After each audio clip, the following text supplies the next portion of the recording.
and welcome to episode 159 of Wing Sauce. We will definitely get to the Stanley Cup final. All three of us are on. Connor and Dustin, how are we doing, fellas? I know Dustin. You know what? Because your team won, we'll save you for last. We'll start out with Connor. How's it going?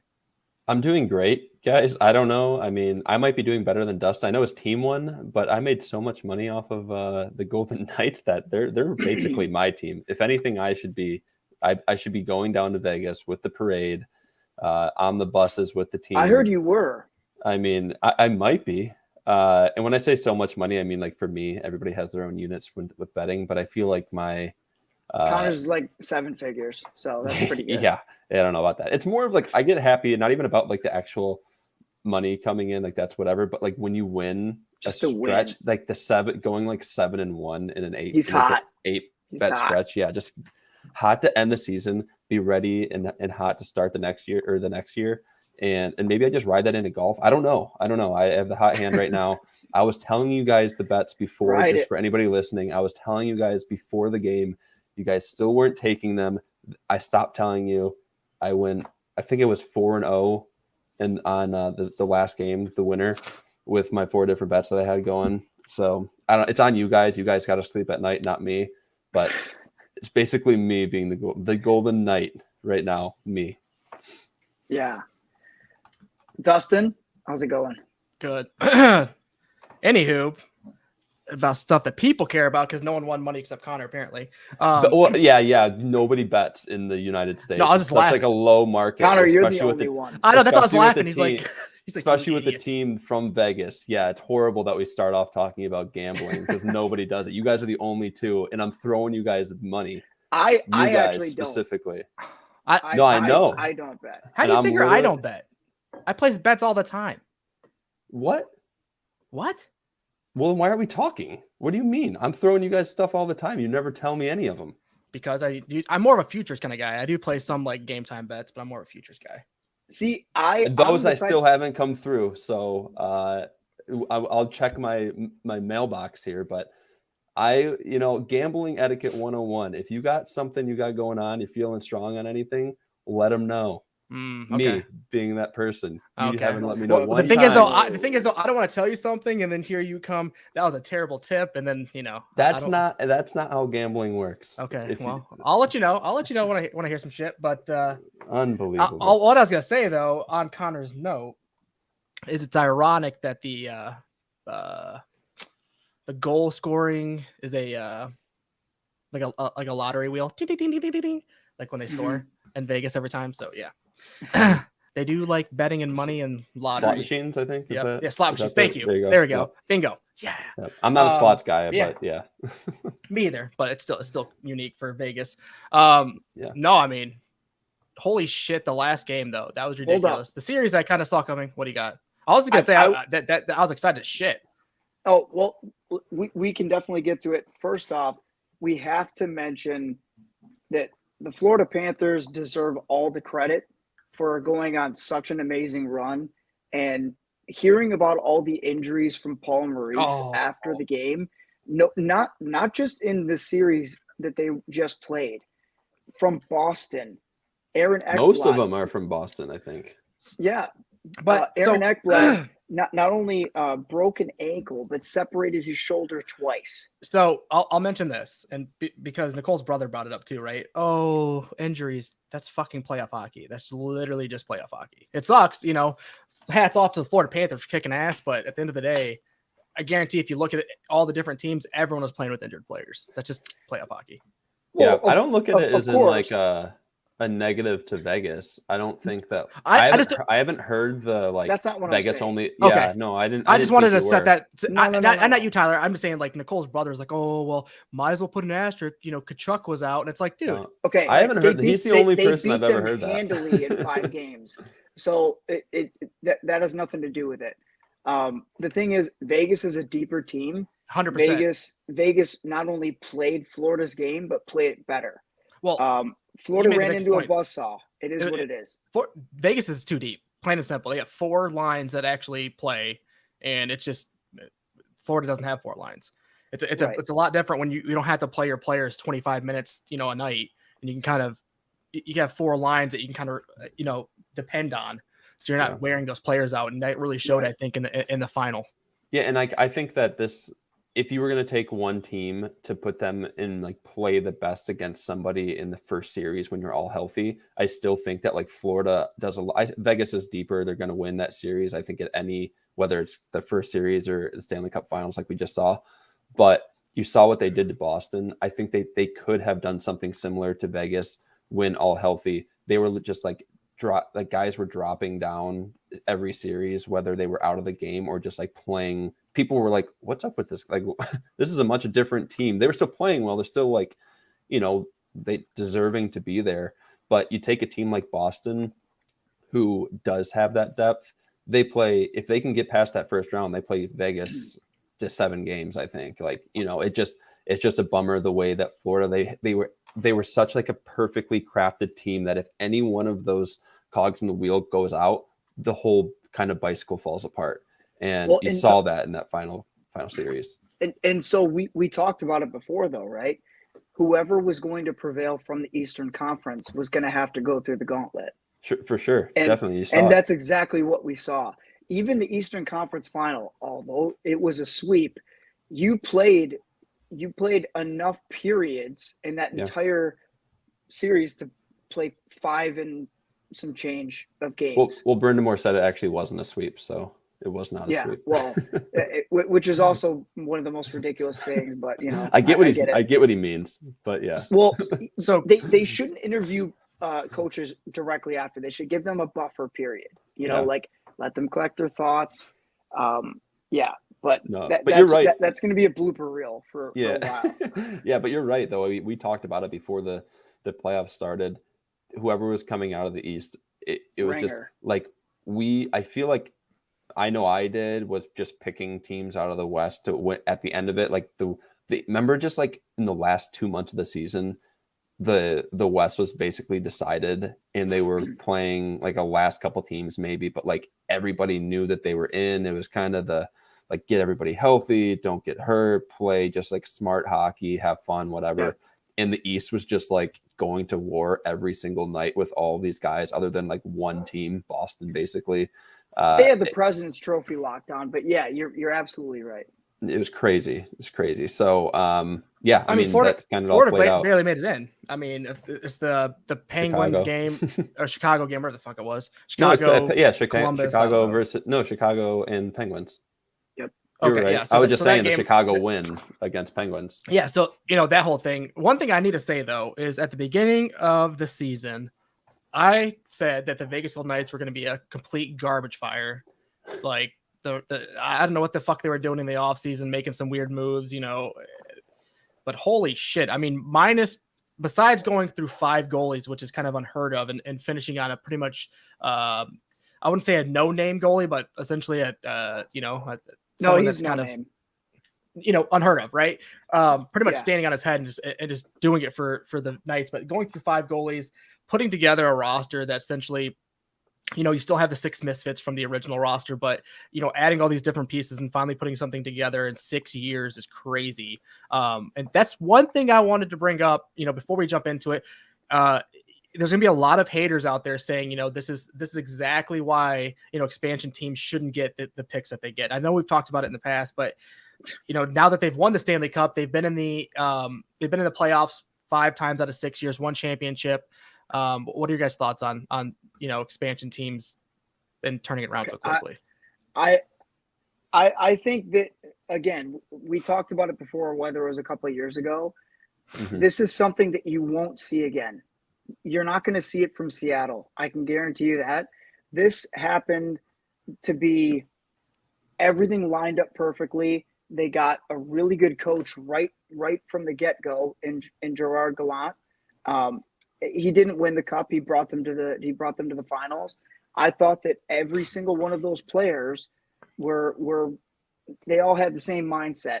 Hey, what do we have to lose, right? Go out of the gates. I feel like it's almost like, all right, my team doesn't want me. All right, I'll show you what you're missing out on. Like I feel like that's what it was. Like all example, that Marchessault. He Yeah. went undrafted to winning the Conn Smythe Which is crazy, right? and being dropped by Florida, the team that he ended up winning the cup against. I mean, So, how do you feel about Boston um, right now with Cassie just winning a cup after you just let him go? You're just like, fuck me. I mean, That's how I feel if I was Boston. Like, we fucked up. We fucked up. It's hockey's just it's a silly game, right? It really There's is. a lot of Paul Maurice just left Winnipeg. I think that was Mhm. mutual. I don't think he was forced out by any means. But the guys in the room weren't getting his message. And Yeah. the thing is, we've said it I don't know how many times, but you go into a different room, people are going to start listening to you.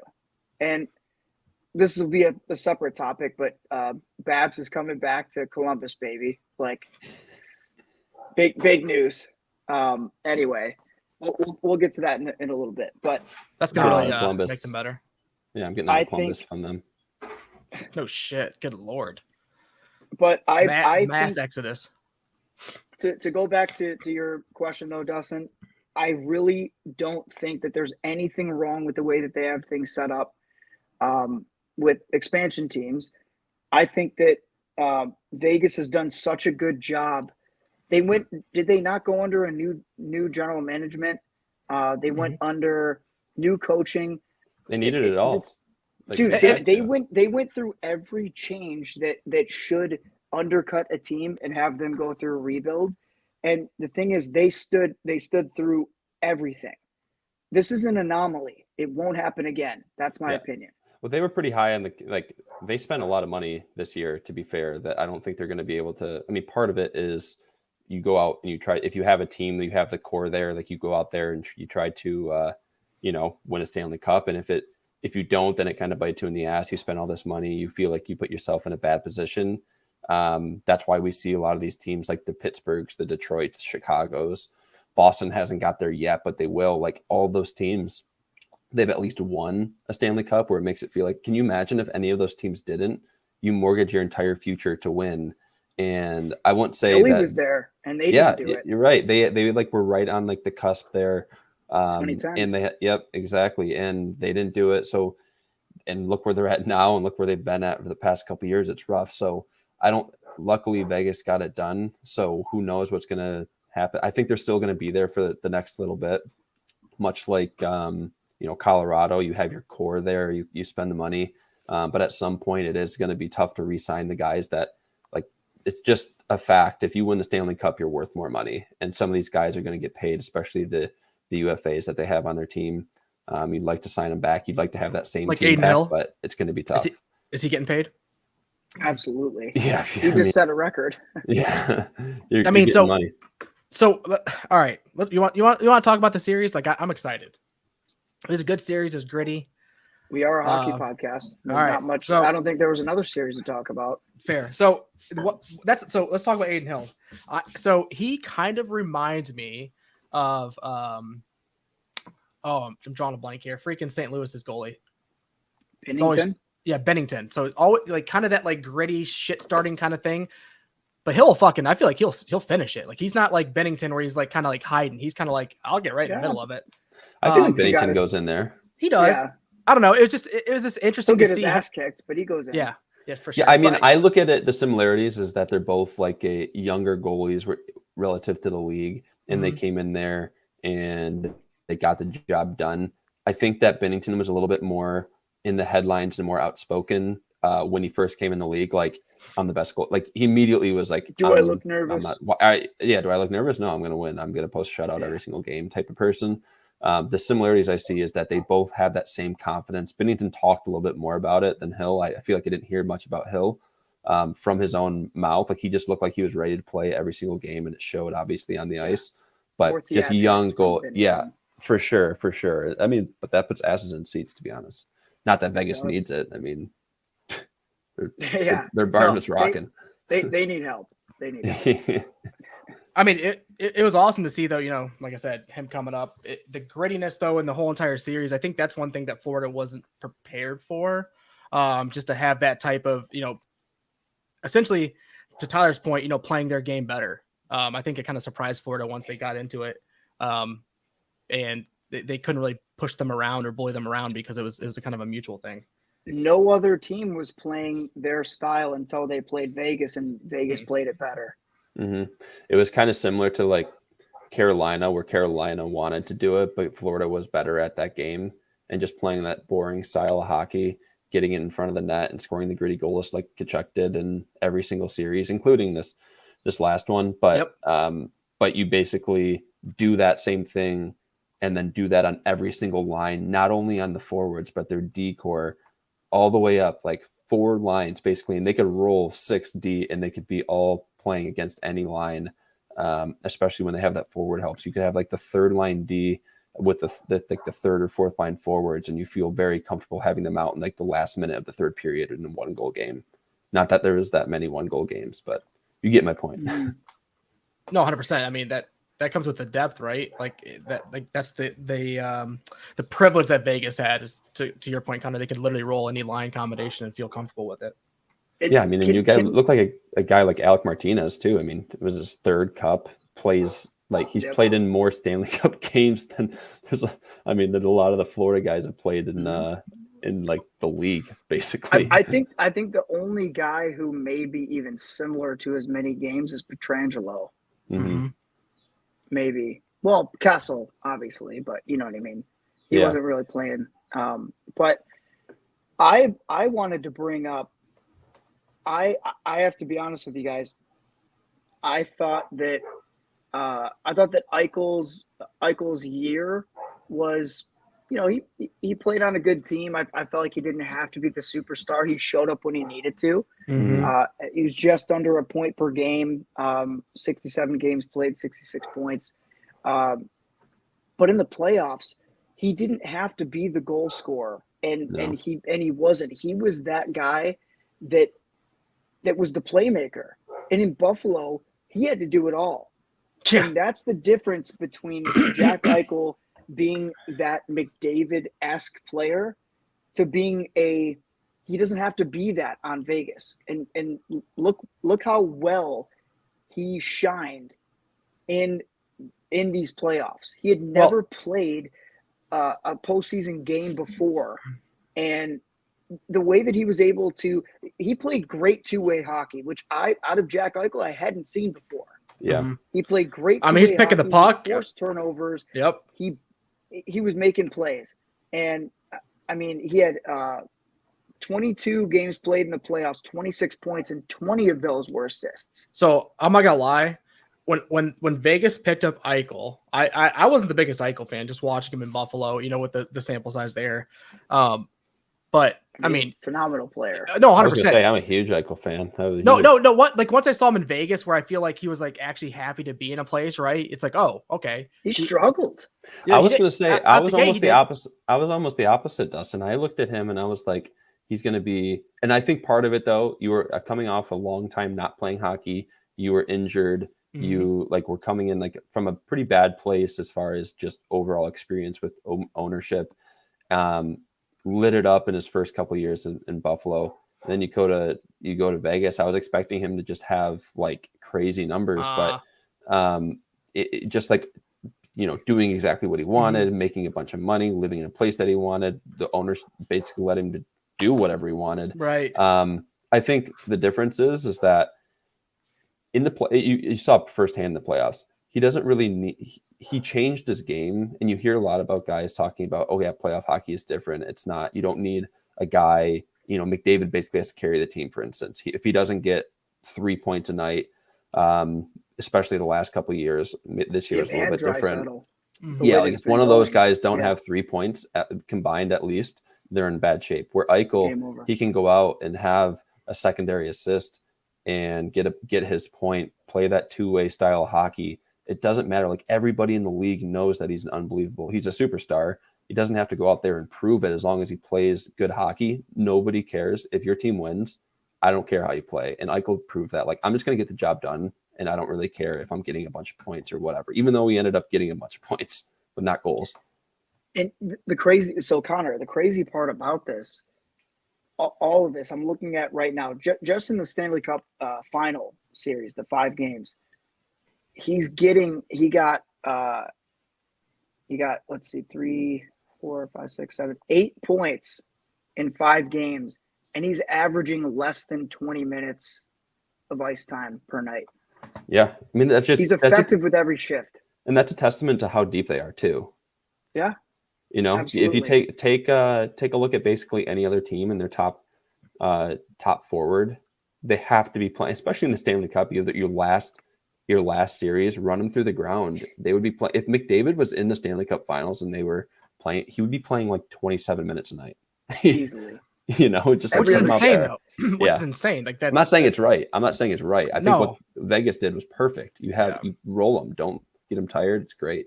Yeah, I feel like everyone, like, you didn't really see any, anyone like winded essentially. I mean, their players winded, but everyone's moving, so it's not like you're out there the whole entire time. They didn't look drained. Yeah, that's what I was trying to say. Thank you. I was trying to figure out the word I wanted to use. Mm-hmm.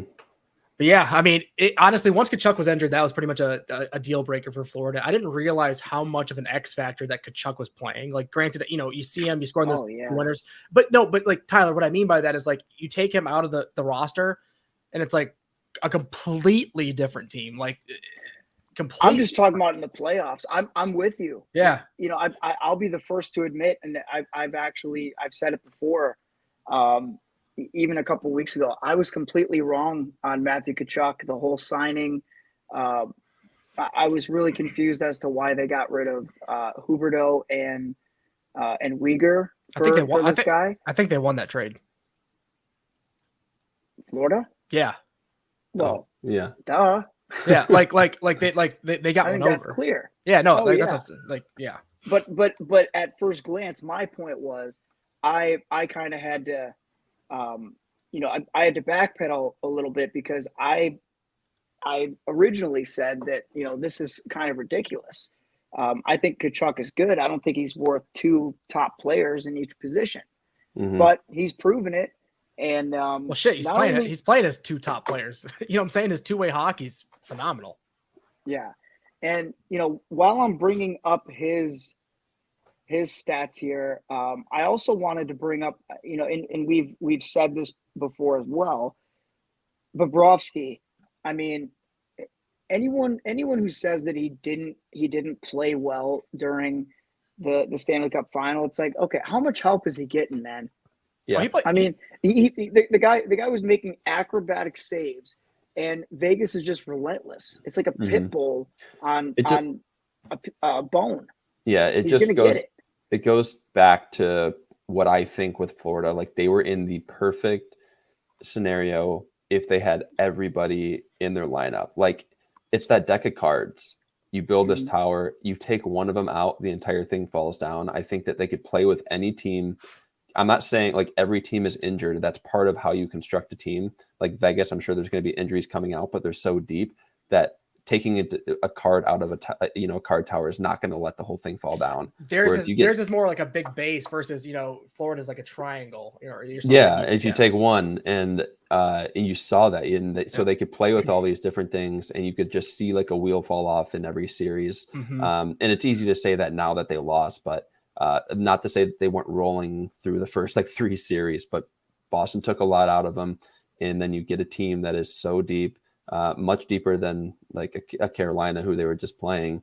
And that's what happened. So for like Bobrovsky, a lot of those goals, what are you going to do? They were just like playing catch up. They were losing every 50-50 battle, because I would say a lot of it is just because they're so drained. They're playing, the top guys had to play so many minutes. They played in a lot of those overtime games. They did get a lot of rest, obviously, coming in from the conference finals to the Stanley Cup, but you can't repair broken bones in 11 games or like high ankle sprains or broken feet. Yeah, right. Like, that's just not in modern medicine. I don't care how many days, you need months off to feel like you get a couple bruises healed in that time. But I mean, that's about it.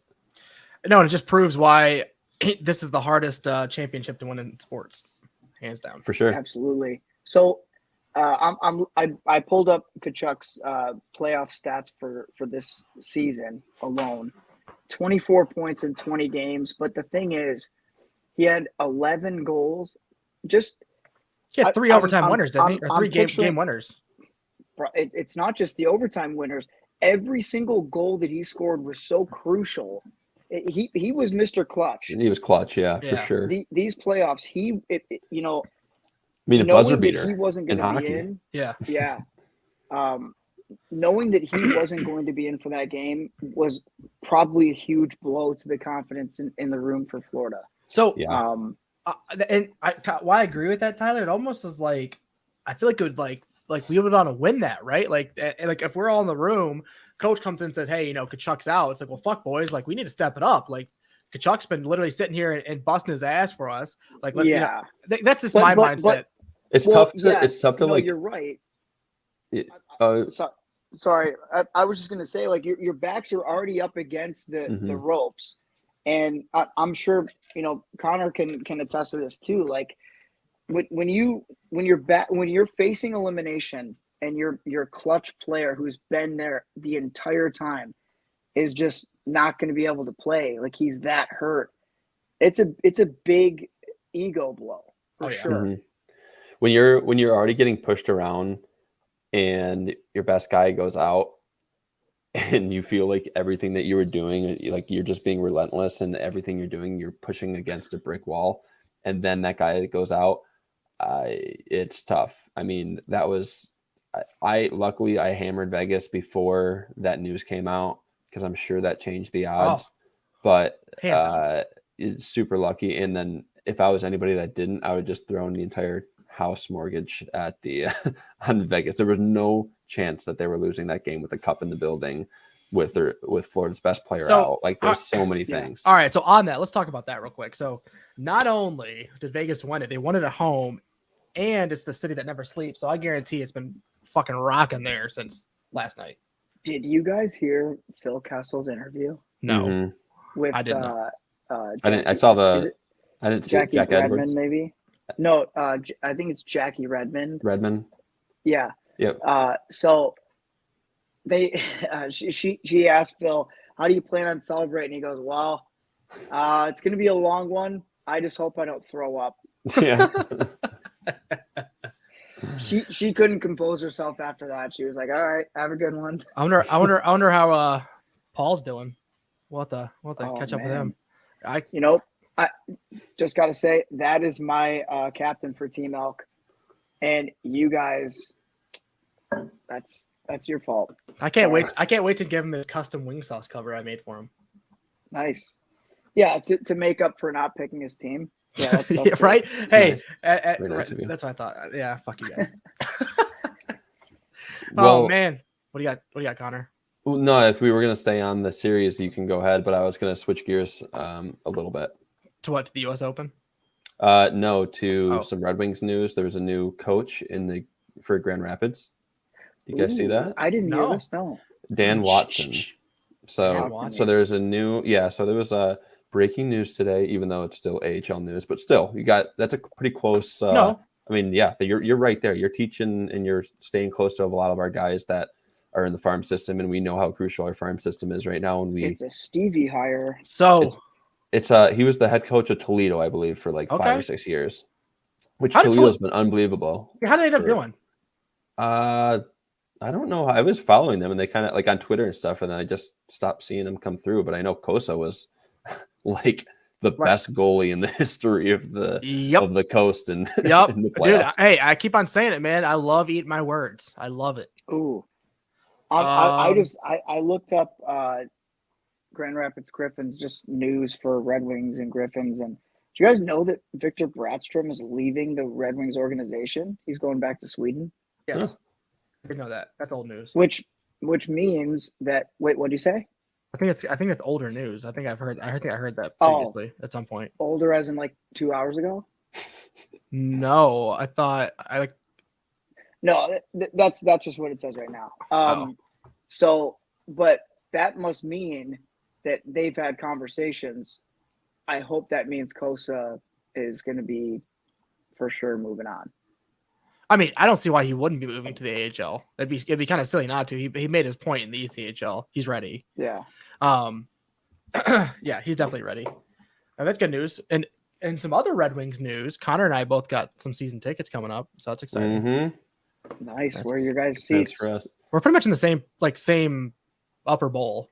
I'm in the low. I'm at row 1. Connor's in the Labatt Bowl. Yeah, I was gonna say Dustin's much closer. He's gonna see the game much before it comes up to my level. Just the way the light, the speed of light, different time zones. Yeah. Yeah, exactly. The sound's gonna be different. No, actually, 1 second delay. Yeah, so we were looking. Yeah, it depends. I'm gonna be texting him like, was that a goal? I can't see from up here. Yeah, no, we could have got closer tickets, but so there's this thing that we looked at a couple different areas. We talked to this guy there. He was taking us around, told him our budget, and he's like, "Oh, yeah, have you heard of the Bat Blue Club?" So you'll probably see it next time you go to a game. Anybody's listening, or Tyler, next time you go to a game, behind, I forget, I don't even know which side it is, but behind one of the nets, if you go up to the top, there's this. It's like a private bar. Is it up there? Yeah. There's like a private bar that's technically public too, but you only go up there for if you're like one of the Labatt Blue Club people. They have like your private. Again, I'm saying private even though it is public, but you wouldn't go up the elevator. Don't they have up a there. deck at Comerica? Probably. It's probably like a pretty similar thing. Yeah. But okay. Yeah, so I don't know. It's up there. It's cool. Like I said, it's all public. You can go up there, but it seems like it's you have like you take the elevator up there. Yeah. Oh yeah. They're like aisle seats up there. And then you also have like people. The first ones to go are actually like the bar stool type of seats. Yep. I try to get those down the mezzanine. No luck. And no luck there, unfortunately. But it's really cool. You're like, I'm 10 steps away from some good food and drinks and all that. But again, you're higher up, but you're paying for like that club feature versus if you're higher up in a different part of the bowl, if that makes sense. It's pretty cool. Yeah. Sweet. Yeah. No, that's awesome. I'm pumped for you guys. We're excited. So last note that I'll say on Watson here, the new coach of the Griffins. So in his tenure coaching the Toledo Walleye, his record was 272 wins, 112 losses, and 35 overtime losses, with a 11 playoff series wins, which is pretty good. He made it to the playoffs 5 out of the 6 seasons that he coached there, and the one season that he didn't make playoffs was 2020 when it was canceled because of COVID. So. Not a bad track record. Not bad at all. He coached aside Lalonde when Lalonde had the head coaching job in Toledo. So yeah, they know each other. They have a lot of good history together. So this will be good. Seems like a good move. Yeah, I agree. I think so. Also on Red Wings Talk, I think here in next couple of weeks we'll have Carly on. And we'll talk a little bit about the Red Wings season in its entirety, and then moving forward the off season, kind of what the Red Wings need to pick up or add to the roster. The usual stuff that we have Carly on in the midsummer for. DeBrincat, right-handed defenseman. That'd be nice. Gotta love it. Radko Gudas. We need him. Him and Sider in the line. Tom Wilson's I don't know if he's a free agent, but he's looking for a destination. Is he? Yeah. Could use a guy like Tom coming into the Wings. 100%. I mean, good veteran presence. We got to let Ernie just we got to let. Did you see that? Pick him up. Did you see that that octopus thrower article? I was gonna bring that up. They're saying I'm looking at it. Says Detroit Red Wings need to let Adam Ernie walk in free agency. I mean, been wanting to say that for a couple of years now. Yeah, I mean, I don't like. There's like glimpses of him being good, then it's kind of like, whatever. Well, on a rebuilding team, it's good to have like a guy like that. But yeah, he's not going to be a long term guy. No, especially when we have a lot of prospects coming into the league. Right. Hopefully sooner rather than later. One thing to mention before I forget, since it is the end of the season, we are going to our summer scheduling, which is every other week. So don't forget that, everybody. It's basically going to be just golf updates. Pretty much. Be going on. I'm actually going golfing in Cleveland on Saturday, so that should be interesting. The U.S. Open is this week, in case you didn't know it somehow. And the Meyer Classic for the LPGA at Blythefield, right down the street from me. Is it? Yep. Nice. So if you haven't watched women's course. golf, you should watch the women's golf. It's a tough course. Those women can shoot. Like I'll watch. I'm like, holy shit! I don't want to play against you ever. Like Yeah, I feel like they would. I mean, I'm not that good of a golfer, regardless, but yeah, they can pump the ball. That's what I'm saying. Like I watched this last year, just on the TV with my parents and my brother, and my brother was like, "Dang, this is right down the street. We should see how much tickets are." He looked them up and he's like, "Yeah, we're not going." Well, they had the tour. They had the event Yep. at my club this past weekend, or this past weekend. Did you go? No, I was at the yeah. new house working on it and stuff. I normally do go. I have gone the past couple of years. It's free. I don't know if it's free for everybody, but I've been going. There's free food, there's drinks and everything. It's a good time. You can just find your spot. I have a couple people that live on the course that I'm friends with. So Perfect pull up price. a lawn chair, and one of them's on a par 3. So we just hang out there waiting for an ace. Which is But perfect. I mean, with an air horn. yeah. I mean, it's tons of fun though. And yeah, they stripe the ball, and I mean, they're shooting.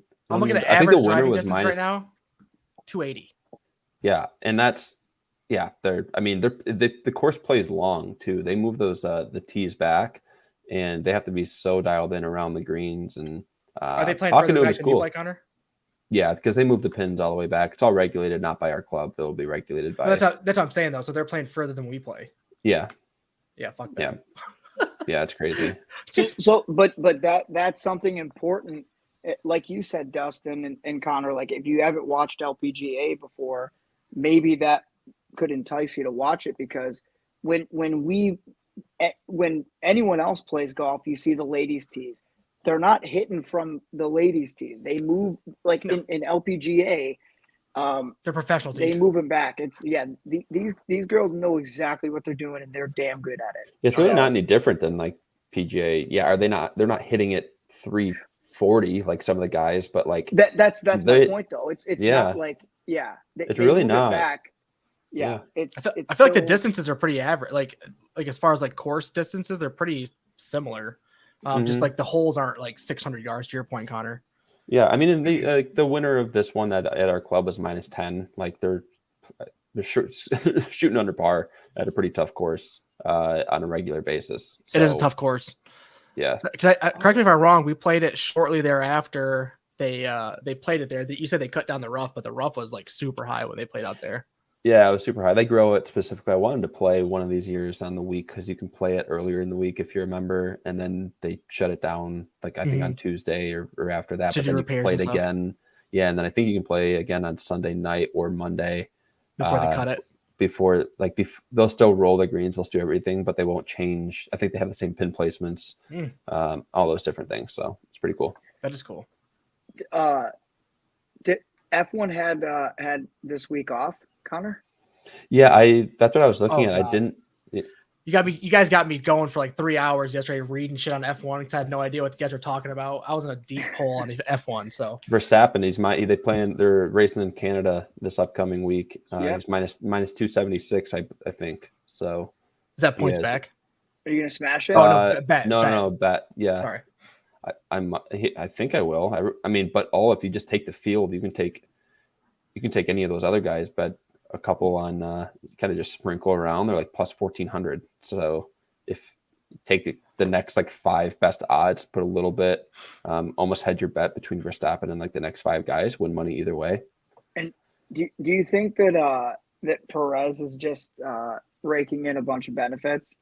Yeah. He's like Verstappen is so at the top of the leaderboard right now. Verstappen has 170 points. On the same team, Sergio Perez, 117. Fernando Alonso in third place, 99 points. So there's a big difference between 1 and 3 for sure. But we talked about Lewis Hamilton a couple weeks ago. He had such a good race.